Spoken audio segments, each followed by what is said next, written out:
A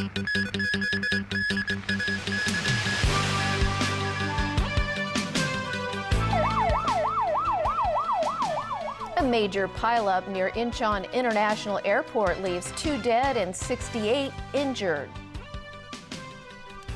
Locally, sources say tax rebates and other sweeteners in the upcoming budget. And the Director General of Civil Aviation blasted by the Public Accounts Committee.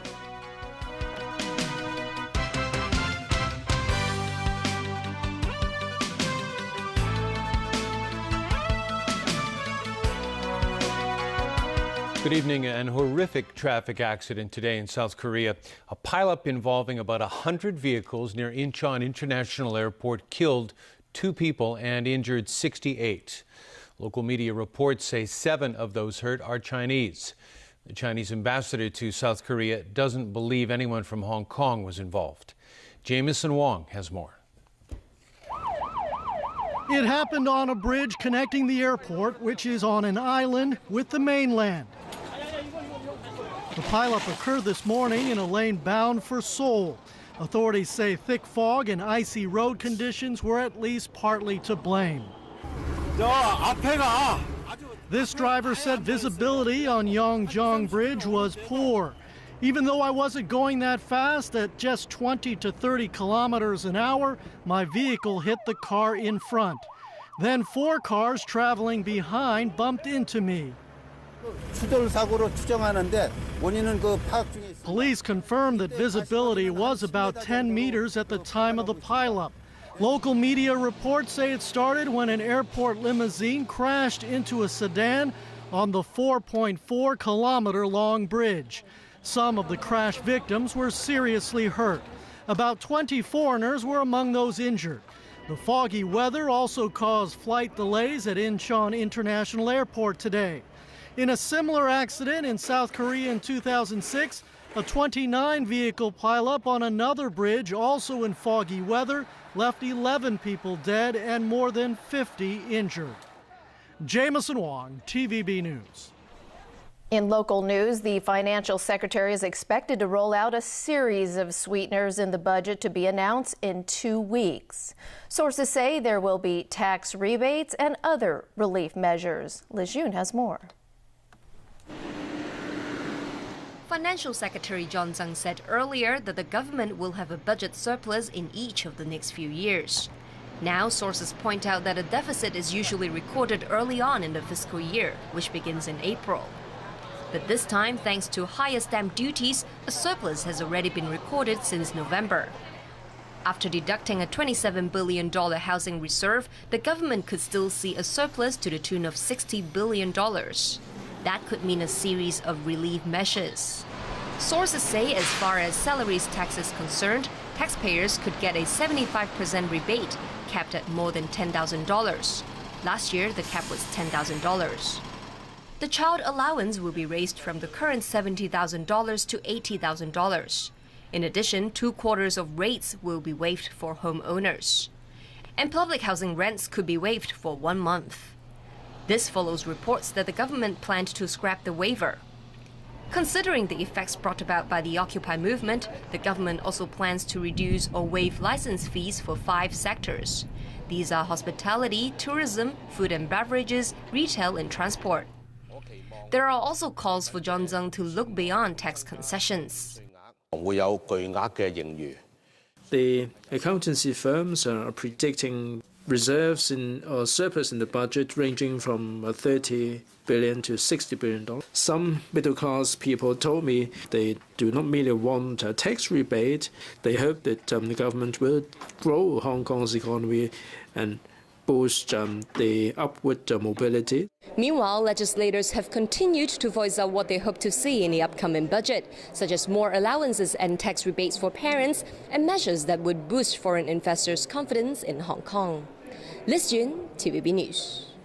The Audit Commission earlier criticized the Civil Aviation Department for making changes to its headquarters against internal regulations. Today, the Legislative Council's Public Accounts Committee slammed the department's Director General for willfully neglecting his duties. Stephanie Choi has more details. Deplorable.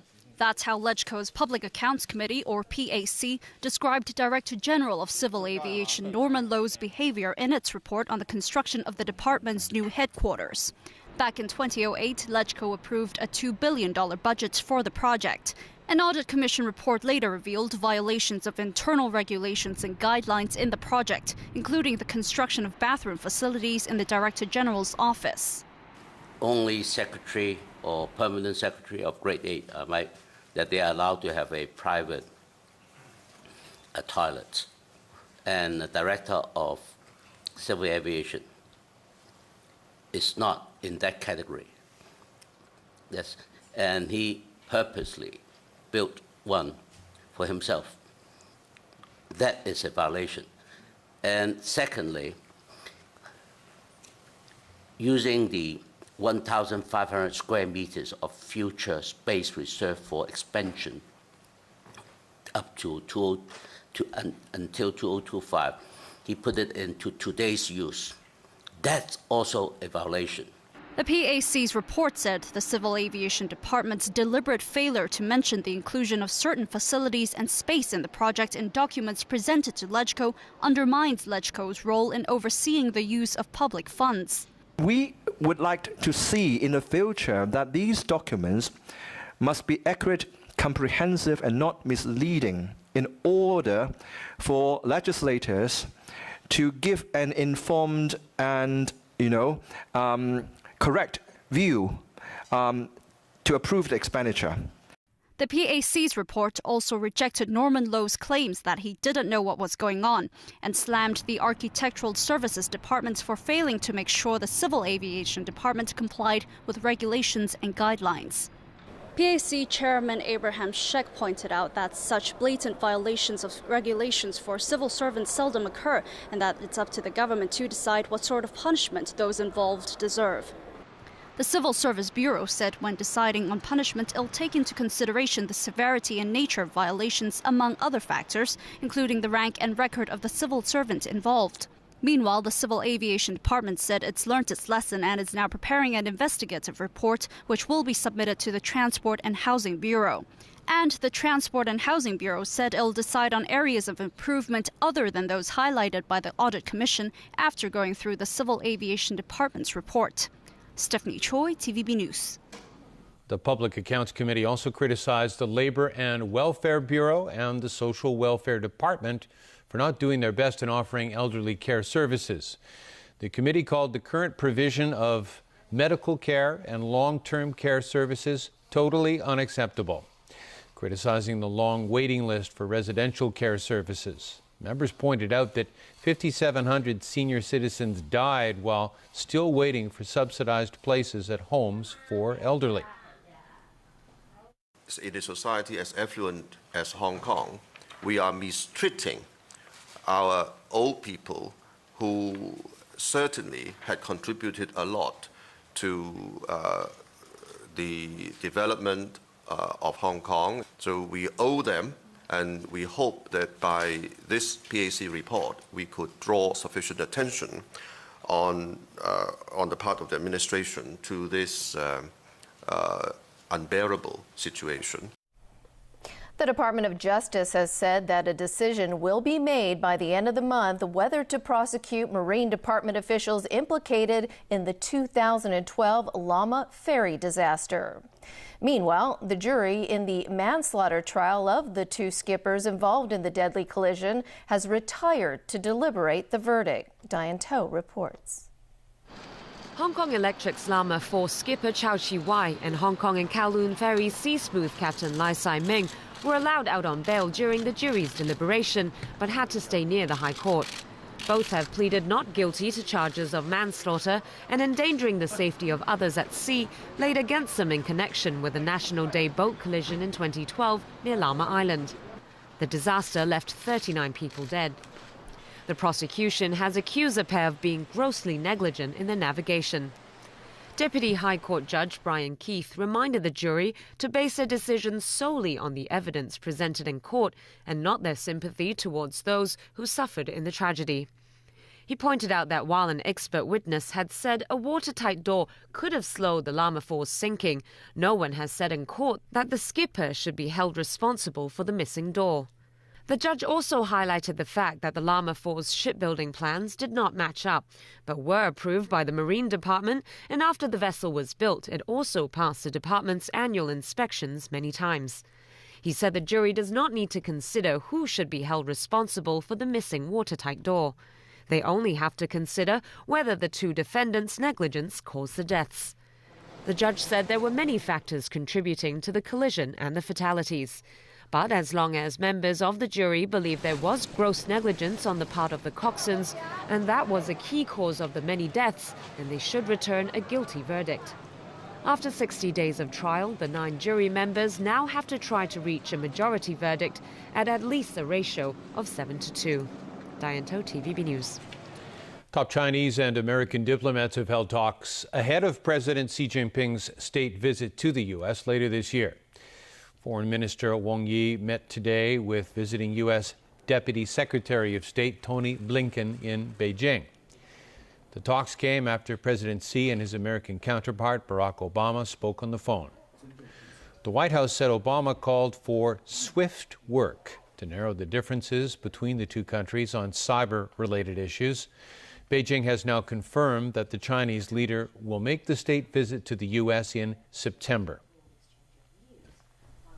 The parents of American aid worker Kayla Mueller received a private message from her ISIS captors that confirm she was in fact killed.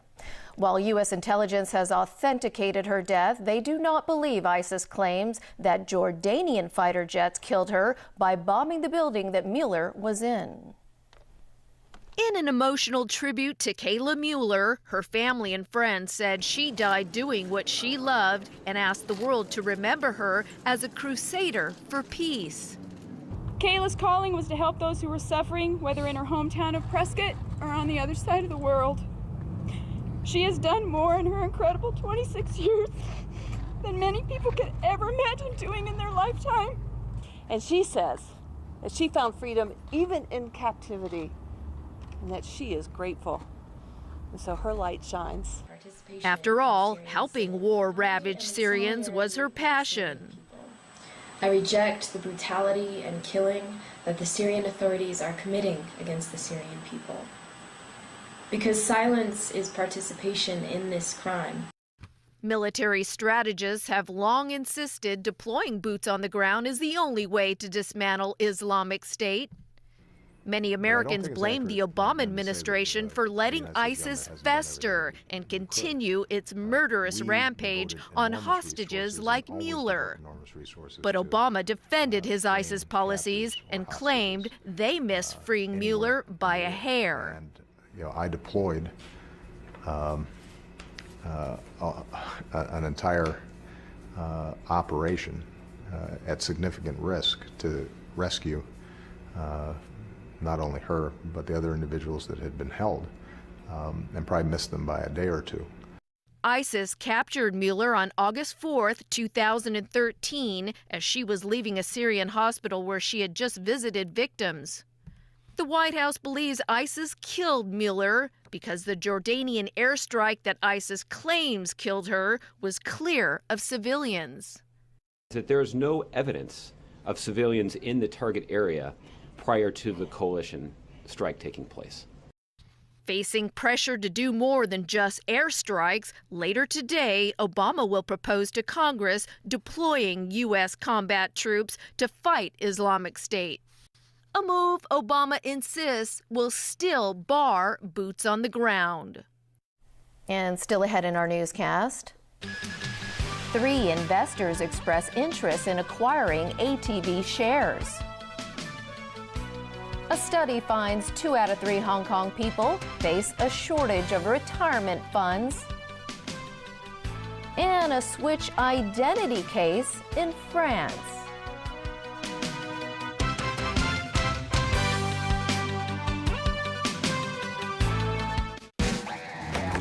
Oh, this is my first day of college ever. And you're like the teacher. If you do not care